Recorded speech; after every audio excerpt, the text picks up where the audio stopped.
गिरणा काठावरील वाळू लिलावाला 5 गावांचा तीव्र विरोध. विशेष ग्रामसभेत ठराव पारित करून महसूल मंत्र्यांना पाठवणार.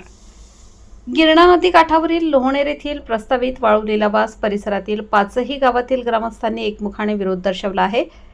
या लिलावाच्या विरोधात आज शुक्रवार दिनांक 17 एप्रिल रोजी विशेष ग्रामसभा घेऊन ठराव पारित करण्यात येणार असून तो थेट राज्याच्या महसूल मंत्र्यांना पाठवण्यात येणार आहे.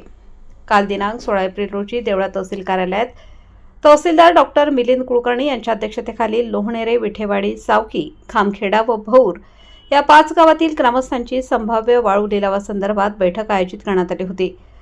बैठकीत तहसीलदार डॉक्टर कुलकर्णी यांनी शासनाची भूमिका समजावून सांगितली.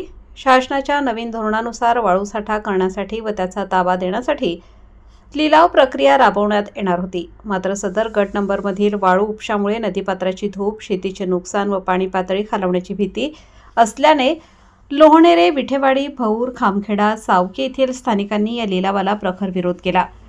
ग्रामस्थांच्या तीव्र विरोधामुळे तहसील प्रशासनाला लिलावाची पुढील कारवाई तुर्तास थांबवावी लागली. बैठकीत रमेश आहेर, समाधान महाजन, योगेश पवार, चेतन आहेर यांच्यासह मोठ्या संख्येने शेतकरी व ग्रामस्थ उपस्थित होते. गिरणा काठच्या शेतीचे व पाण्याचे स्रोत टिकवायचे असतील तर वाळू उपसा थांबवावाच लागेल. लिलाव झाल्यास नदीपात्र उजाड होईल व गावांना दुष्काळाचा सामना करावा लागेल अशी भूमिका ग्रामस्थांनी मांडली. या पार्श्वभूमीवर आज शुक्रवारी 5ही गावांमध्ये एकाच वेळी विशेष ग्रामसभा बोलावण्यात आल्या आहेत. या ग्रामसभेत वाळू लिलावाला विरोध करणारा ठराव एकमताने पारित करून तो तातडीने महसूल मंत्री यांच्याकडे पाठवण्यात येणार आहे. तसेच लिलाव कायमस्वरूपी रद्द करावा अशी मागणीही ग्रामस्थ करणार आहेत.